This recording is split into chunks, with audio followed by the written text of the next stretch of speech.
there you are, Betty. Oh, hello, Mrs. Morton. What on earth are you doing in this dark room by yourself? Mrs. Morton, may I speak with you a moment? Of course, dear. But why aren't you with the others in the laboratory? That place frightens me. Oh, it's not that bad.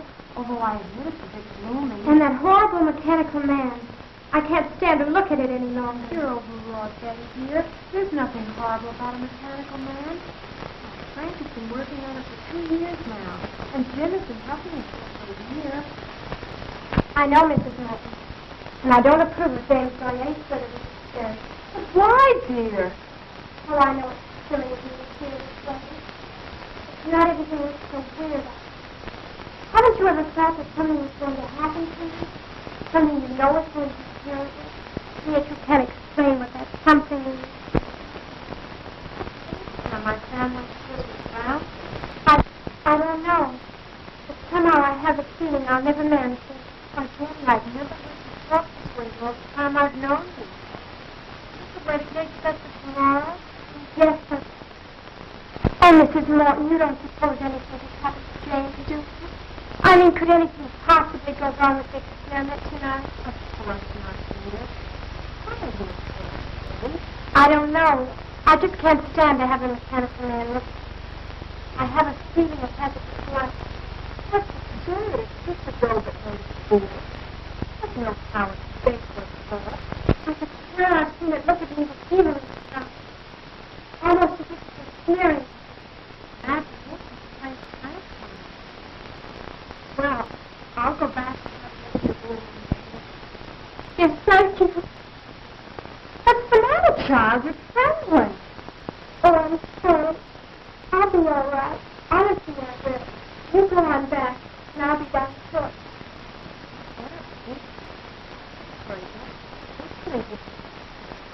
I'm sorry, Mrs. West. I'll be my brother. You go on. That's it. Lie down. Oh, Jim, what am I going to do? What am I...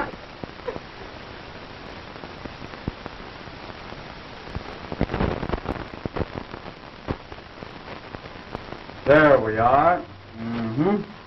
Now that should be just about it. Gee, Pop, will you work now? I hope so, son. Oh, Uncle Frank, are you going to make him walk? Yes, in a few moments, Janet. Oh, I'm so excited. Good. Will he be able to talk too, Uncle Frank? Of course not. Silly Uncle Frank told you that 20 times yesterday. No, Mary's right, Janet. You see, this is just a mechanical man. He won't be able to talk. That's about the only thing he won't be able to do, though, Janet. You're right, John. The doctor's mechanical man will be able to do about everything a human being can do, except talk. How do you feel now that your work is now completed, Frank? Wonderful, Jane. And I want to thank all of you for standing by me. You've all been a great help. And without you, I don't know what I'd have done.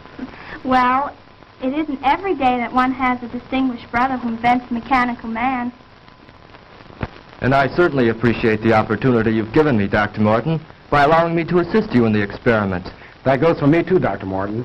Well, I've learned more in the past month than any of my college class have taught me. You're all very kind, but our work isn't finished yet. We still have a few more things to do, and then we'll all know whether our time has been wasted or not. I'm afraid Betty doesn't share our enthusiasm for the mechanical man, Doctor. Yeah, and she was crying when she left. How do you know? I saw her and she had her handkerchief up to her eyes. Crying? No, what on earth for? The girls are right, Dr. Morton. My sister seems to feel there's something wrong in what we're doing. But that's foolish. There's nothing to be afraid of. I know, Dr. Morton, but Betty is a very sensitive girl. She feels that we're exceeding our limits. I'm sure she'll feel differently when she sees the results. Perhaps I'd better go to her. No, James. I know my sister pretty well. It'd be better to leave her alone for the time being. When are you going to time out, Pop? Patience, son. Patience. Now, so hand me that iron, John. This one? Right.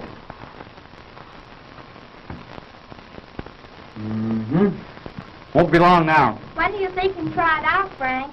Just as soon as Mrs. Morton returns. By the way, James, where's Betty? She went upstairs a few minutes ago, Dr. Morton. Said she had a headache. Gosh, she's going to miss all the excitement. Well, when we're ready, you can go get her, Barry. You bet I will, Pop. Oh, hi, Mom. Hello, Barry. Have you seen Betty, Mrs. Morton? Yes, I just left her. She said she'd be up in a minute. They were just telling us Betty disapproves of our experiment. Oh, I think the storm has her on edge. She was much calmer when I left. Is there anything I can do? No, James. It's just a case of nerves, I think.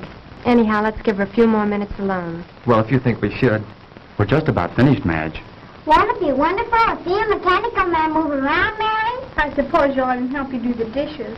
I think your uncle would like that better than I would, Janet. Sometimes think that's why you invented a mechanical man. Oh, now, Madge. Well, you do hate doing little odd jobs, Frank. Well, if Frank's experiment is successful here tonight, none of us will have to worry about any odd jobs again. I can't say that I'd mind having a mechanical man in my business. The mechanical man will be more than that. More than just a hired hand. Can't you see what this will mean to the world? He'll relieve men from dangerous jobs in all lines of hazardous work. There'll be no more deaths from cave-ins and mines. No losses from construction men falling to their deaths from skyscrapers. He'll take his place in these and many other positions where men lose their lives daily. Why, carefully directed, he'll be the greatest insurance to world peace that has yet been thought of. No. I haven't invented this man to be used as a handyman around the house. Of course, I didn't mean that. No, Madge. The mechanical man will be the answer to our future national security. I'll build thousands of them. Can you see an aggressive country attacking any country which has an army of steel men who can't be killed?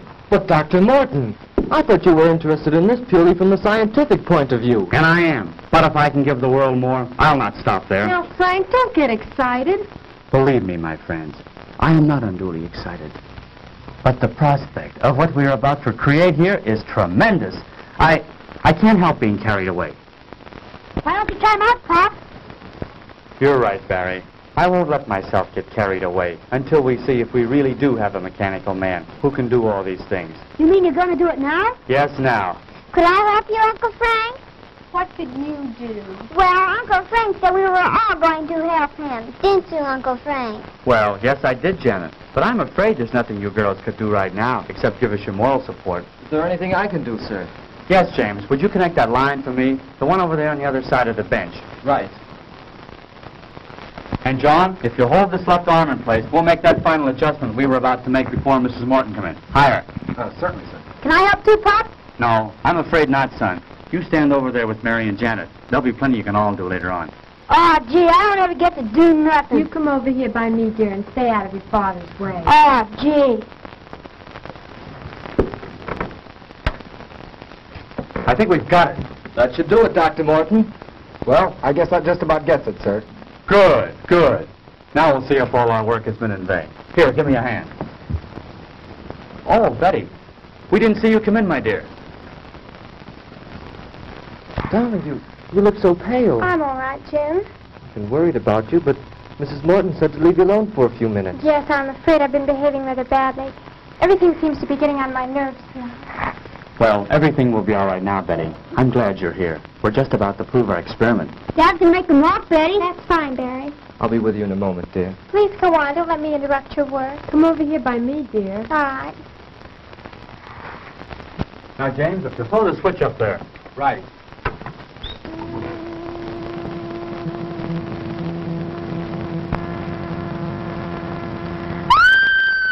Quick, James, the switch.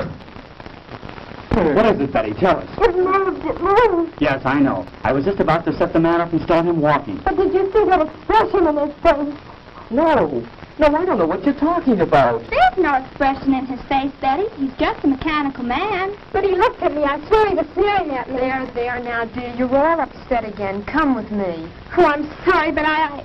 Better take her upstairs, Madge. Give her a sedative. I will, Frank. Come with me, dear. All right. Shall I come along? No, James. I think it's better if we go alone.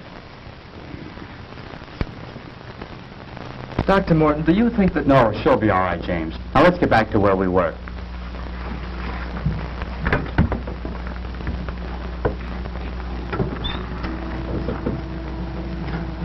Hey, Pop, he moved. I believe it's working, Dr. Morton. Oh, Frank, he does move. He does. Mary, let go of my arm. You're pinching me. Isn't it wonderful? He moved. He really moved.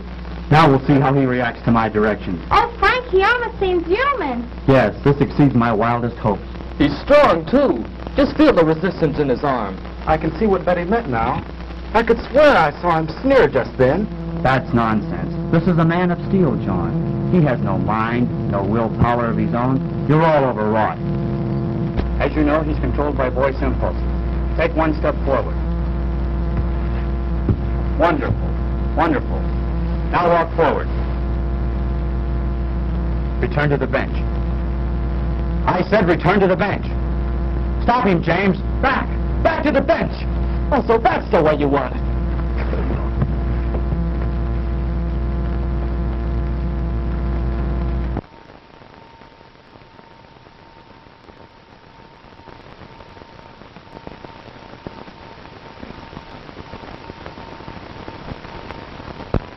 How is he?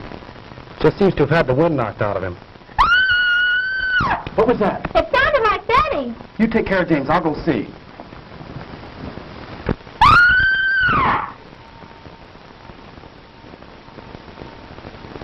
Frank! Madge, what is it? Oh, it was terrible, terrible. The mechanical man. What about it, Mrs. Morton? He came into the room where Betty was resting. Go on. And he scooped her up in his arms and he carried her up. I came running down here as fast as I could. Come on, John. We've got to stop that thing. Yes, sir. Oh, what have we done?